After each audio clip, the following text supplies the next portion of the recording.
Venho convidar-vos a uma breve viagem a um mundo fascinante de elementos simbólicos, míticos e ornamentos dourados.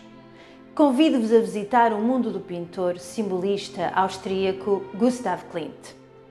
Klimt nasceu em Viena em 1862 e morreu na mesma cidade em 1918. Esta cidade suscitava na época grande admiração pela qualidade e diversidade da sua vida cultural.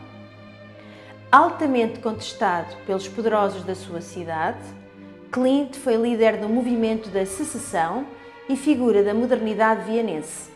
Recusou a ajuda do Estado e libertou-se de amarras, passando, tal como o pai da psicanálise e seu compatriota, Sigmund Freud, uma mensagem essencial: a omnipresença de Eros através do ciclo do mundo.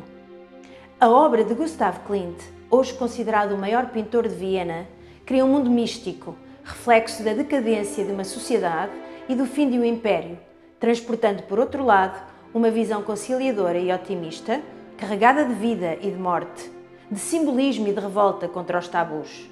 Há na sua obra uma dualidade de tradição e de modernidade que faz dela algo fascinante e que já anuncia, pela sua liberdade e audácia, a arte moderna. A beleza das mulheres é por muitos apontada como o tema principal da sua obra, muito antes de movimentos como o expressionismo e o surrealismo terem revelado e explorado a sexualidade no domínio artístico. Gustav Klimt já fazia dela o fio condutor da sua obra. Os membros da Secessão acreditavam que a arte seria o caminho para a felicidade e que apenas esta poderia regenerar o mundo. Segundo eles, seria pela unificação de todas as artes que a quimera se tornaria realidade.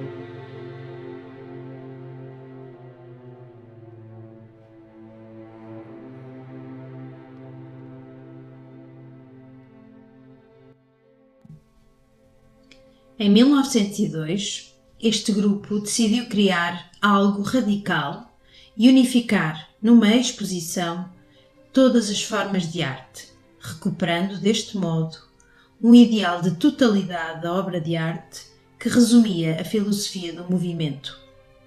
Naquela que foi a sua 14ª exposição, os membros da Secessão, homenageando Max Klinger, colocaram no centro uma escultura em mármore consagrada a Beethoven. Representado como o Zeus do Olimpo, Beethoven era o símbolo do artista-herói, a encarnação do gênio, cuja obra exaltava o amor e o sacrifício, virtudes capazes de trazer a salvação ao ser humano. Nesta peça, o músico, na sua nudez heroica de punho cerrado, olha para o além, assumindo o papel de mártir e redentor da humanidade. A música está também presente com a execução do 4º movimento da 9ª Sinfonia, reorquestrada para um ensemble de madeiras e de metais e dirigida por Gustav Mahler, então diretor da Ópera de Viena. Por seu lado, o arquiteto Joseph Hoffmann criou, no interior do edifício, um espaço semelhante ao de uma basílica, com uma nave central, ocupada pela monumental estátua de Klinger e 2 salas laterais. Numa delas, Klimt expôs o friso Beethoven, uma grande pintura mural de 2 metros de altura por 34 de comprimento e que vai ao encontro das suas já longas interrogações sobre o sentido da existência humana. Considerada por muitos autores como a mais ambiciosa obra de Klimt, o friso Beethoven foi inspirado na interpretação que o compositor Richard Wagner fez da 9ª Sinfonia de Beethoven e concebido como uma transposição simbólica da última Sinfonia do Mestre. Esta pintura alegórica celebra a busca da humanidade pela felicidade num mundo pleno de tribulações. Nela, a humanidade convive não apenas com o mal à sua volta, mas, sobretudo, com as suas próprias fraquezas. A obra de Gustav Klimt divide-se em 3 partes. Na primeira grande parede, de frente para a entrada, Temos a aspiração à felicidade. O friso inicia-se com uma composição frugal. O branco do gesso a ocupar uma grande parte da parede. E no topo vemos figuras flutuantes femininas nos seus longos vestidos suaves, de olhos fechados e corpos alongados.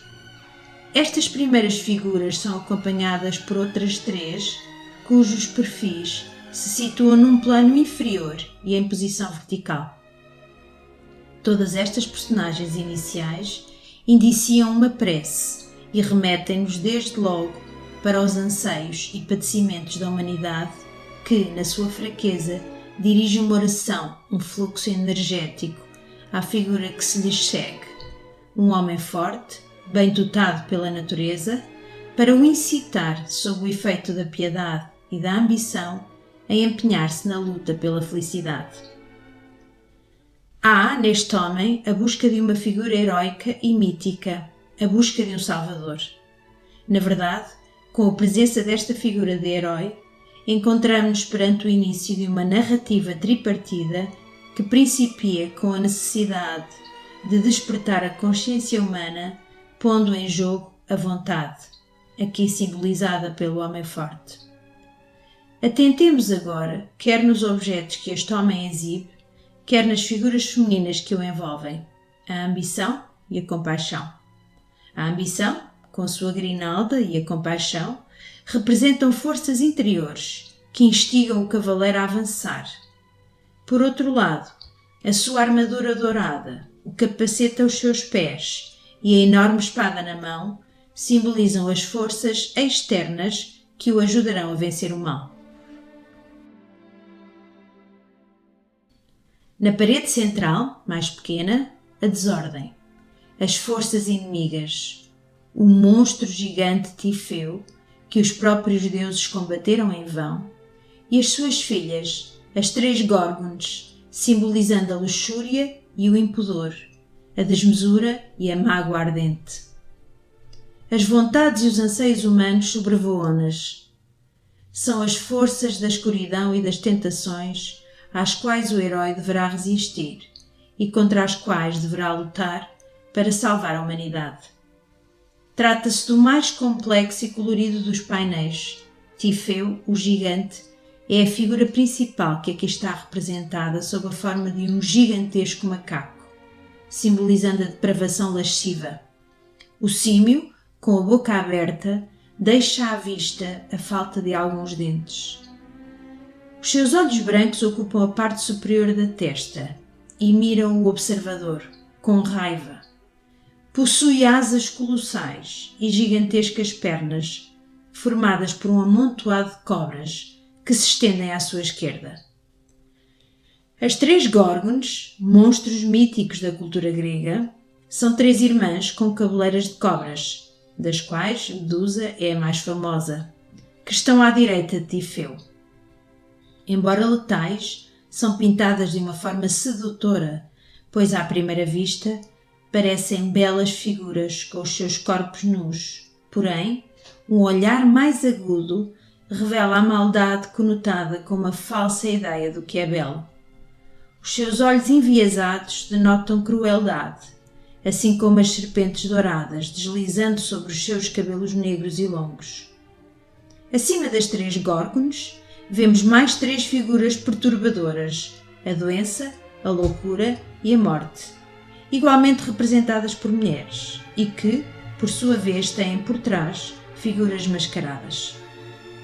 Tifeu abre a sua enorme asa esquerda para abranger 3 figuras femininas que simbolizam a luxúria, mulher de imensa cabeleira ruiva sentada numa pose provocante, a voluptuosidade, mulher de cabeleira loira, e a intemperança, mulher obesa de seios caídos. À esquerda, sob as asas do símio e encostadas às serpentes, encontra-se uma outra figura feminina, a dor, envolvida pelos seus longos cabelos negros e um véu cinza, representando a tristeza. Esta não faz parte do rico grupo de Tifeu, rodeado por ornamentos dourados. As serpentes que a sustentam simbolizam o pecado. A postura de seu corpo é de derrota, depois de ter passado pelos desejos e prazeres que acabaram por redundar em dor torturante. Poderemos falar deste segundo painel como a desagregação do eu em múltiplas partículas, gerando a perda da consciência e uma dispersão maligna. É, afinal, o eu animal, descontrolado pelas suas próprias emoções e circunstâncias externas. Na segunda parede grande, retoma-se a ordem, a alegria nobre centelha divina. A sede da felicidade encontra o seu apaziguamento na poesia. Voltamos ao dourado que reflete a luz. É a salvação da humanidade através das artes, e uma figura a tocar lira sublinha o lugar central da poesia e da música. Reencontramos aqui as três figuras femininas iniciais que, agora em êxtase, como que se movimentam ao ritmo da música.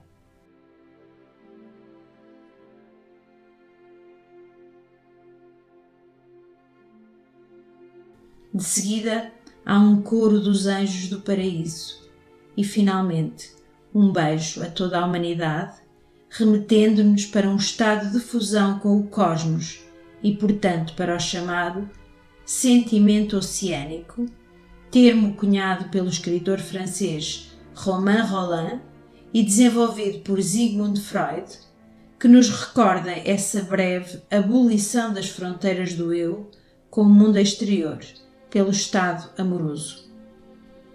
Há, nesta parede, um sentimento de preenchimento, já que a busca da humanidade foi, afinal, satisfeita, e as artes transportam-nos para um reino ideal, o único, segundo o autor, onde nós podemos encontrar a alegria, a felicidade e o amor no seu estado puro. No final da Nona Sinfonia, Beethoven inclui o poema Ode à Alegria, de Schiller, um andamento triunfante em que inúmeras vozes se levantam harmoniosamente ao encontro da música para expressar uma intensa alegria. Um dos versos do poema de Schiller é precisamente um beijo ao mundo inteiro. Klimt deixou soberbamente expresso no final do seu mural.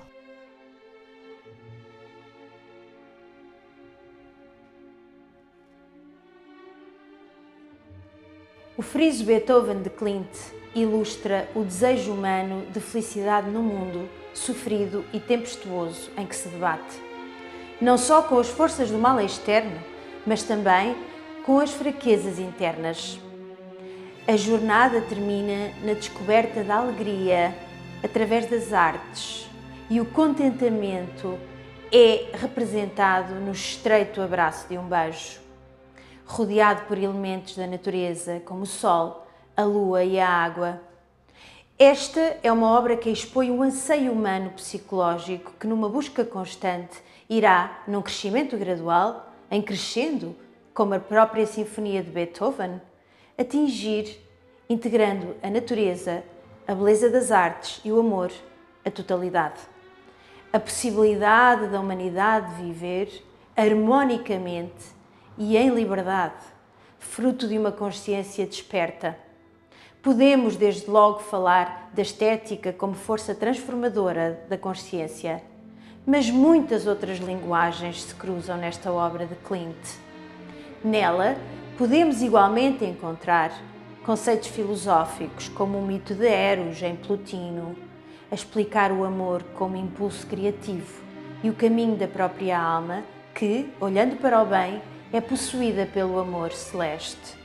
O friso Beethoven de Klimt pode ser, por isso, analisado como uma celebração da própria consciência criadora que, graças à sua plasticidade, nos faz perguntar para onde vamos e de onde vimos, nessa busca permanente da verdade, oferecendo-nos a beleza da arte como caminho para a fortaleza, para a unidade. Trata-se, afinal, do discernimento a que a inteligência obriga e que caracteriza o artista, cuja mente livre e dirigida pela vontade coloca a sua imaginação ao serviço da humanidade para fazer a história futura.